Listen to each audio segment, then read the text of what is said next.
Hey everyone out there in beautiful YouTube land. It's Joel Ellison with Pinnacle Mountain Gunsmithing. Today we are looking at a beautiful Diamondback SDR revolver. This particular revolver came in for us to make a belt holster with. Ooh, yeah. Client is taking this out on a hunting trip out west this fall. But, yeah. Nice retention holster. We made the holster shell and fitted it with the belt loops here and gave it a nice little thumb break for a little extra retention, which is actually quite good in this Kydex holster. And today we're also going to look at when does a clone stop being a clone. This is supposedly a clone on the inside of a Smith and Wesson action. We're going to take apart a Smith & Wesson that we just happen to have in the shop here, just as one does. And we'll take a look and see what exactly a clone entails. Stick around. We'll take a closer look. Stand by. Hey, here we are back. We have our SDR revolver. And just to make sure you are aware, yep, revolver is unloaded, as one should always be on the gunsmithing bench. In any case, I really don't know a whole lot about Diamondback firearms. They are typically lower end semi-autos, but this is actually a pretty nice action. I can demonstrate the single action. Oh, it's nice and crisp. And double action. There's a little bit of a hump. I don't know if you can hear that, but you can get to a point like right there where it's the hammer's about to fall, and then boop. Really reminds me of a Ruger SP101, but in any case, the owner of this revolver particularly likes that feature. Our cylinder opening button is just this big button here on the side, nice and easy, falls right under the thumb. And in order to remove the cylinder, it's super easy, even easier than on a Smith. We just have this little button right here that pulls the latch, and you can pull the entire cylinder off. First, let's look at these cylinders. This is a cylinder from our SDR. This is the cylinder from our Smith and Wesson 66-8, both in 357. Well, notice that the Diamondback is a whole lot slimmer. I can feel the weight difference just here in my hands, and it's significant. And in a case where ounces equals pounds, it adds up pretty quick. The Smith & Wesson does have the much more robust pawl and star system, and the actual button that pushes on the interlock that keeps the revolver from firing when it's not in battery is much more robust on the Smith. There's also a lot more metal up front. I don't know if you can see that, but that's a lot. I do notice the Diamondback is also recessed much more. It doesn't really matter. Not so much. Not for the use case for this particular revolver. But in order to further take the revolver apart, we have a big screw here, which we can take the Hogue monogrip off. That's just one screw down here at the butt. There we go. And we can pull this big old monogrip off. Boop. And that's just held on with this little rotating nut. And yeah, that's the side of the frame there.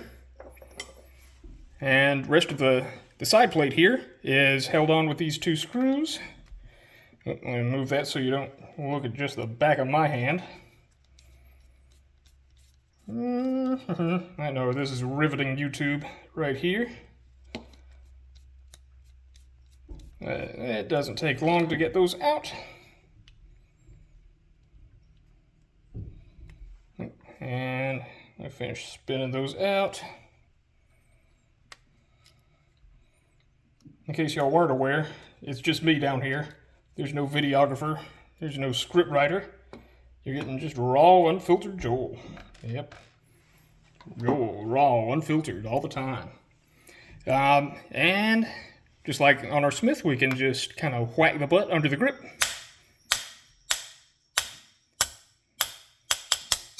And the side plate is starting to come up. No prying, no nothing. But here we go. Ta-da! Side plate is up. But yeah, this is a pretty standard transfer bar safety. Very reminiscent of pretty much all modern revolvers. Here we have our Smith and Wesson 66-8. We'll lay them out there side by side. There we go, making sure we're still in frame. Cool. All right.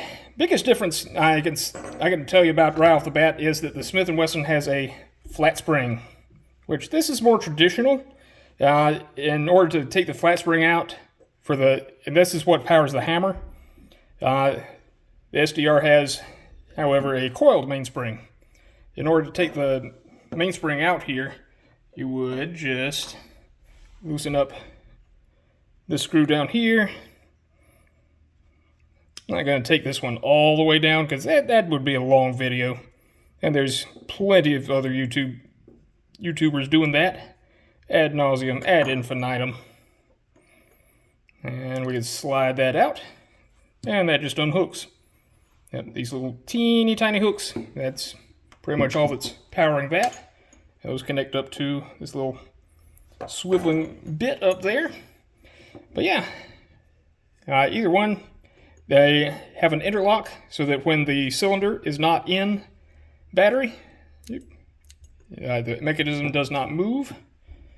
Yep. Smith and Wesson's is a little bit more robust and more traditional, but it sure plays a difference. The difference really comes in the weight of these. And yes, this is a much longer barrel and much beefier profile, but the weight is about double between just these two frames. It's palatable, and when it's on your hip all day, sometimes that matters. All right, we'll put these back together, and I'll share with you a few more thoughts before we close out the video. Stand by.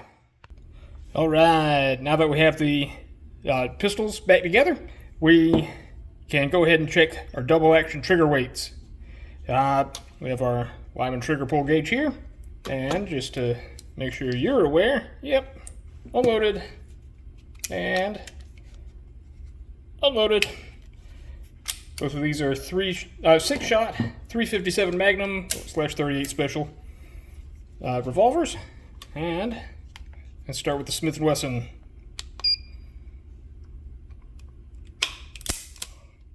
£9, 3.7 ounces. To one more. 10 pounds, 13.7 ounces. And one more time. 9 pounds, 12.1. And our average, 9 pounds, 15.2. Pretty much 10 pounds. Let's go ahead and clear that out. Now for the Diamondback. 6 pounds, 15.6 ounces. 5 pounds, 3.3 ounces. And 6 pounds, 9.5 ounces. And our average is 6 pounds, 4.1. So yeah, significantly less trigger pull weight. There are lots of things you can do to the Smith & Wesson revolvers on the secondary market. Lots of aftermarket support. Not so much of that for the Diamondback ones. However, the Smith & Wessons have a bit of a different use case. They're often used in competition, and the Smith & Wesson will pretty much outlive me and everyone else that I know, so long as it's well taken care of and just isn't totally abused. The Diamondback, you got to really take care of it, honestly, in order for it to not get out of time. But it's honestly a lot lighter. These are very different barrel lengths, I know, but it's a lot less metal up front. In any case, let me close our video out, and I'll share with you a few final thoughts. Stand by. The Diamondback Firearms SDR. Is it the right revolver for you? Well, really only you can decide that for yourself. It's a wonderful little small revolver, great for concealed carry, and just general use in the field. For a snake shot revolver, it's kind of hard to beat, especially in terms of weight. And honestly, the trigger's really quite nice. Will it stay that way in the long term and be that as nice of a trigger in 10, 15, 20 years? Who knows? We'll see. In any case, thanks for joining me today. If you'd like to meet us up in person, we are going to be at the next gun show in Greenville on August 17th and 18th, 2025. If you're watching this before then, we'd love to see you come by our booth, come chat, come by with a project for us, and whatever else you want to talk about. In any case, this is Joel Ellison with Pinnacle Mountain Gunsmithing. If you'd like to support us directly, please head to our website, pinnaclemountaingunsmithing.com, and drop us a line. And we're a full-service gunsmithing shop in Pickens, South Carolina, and we'd love to have you come with us on a journey. In any case, I'll see you next time. Bye.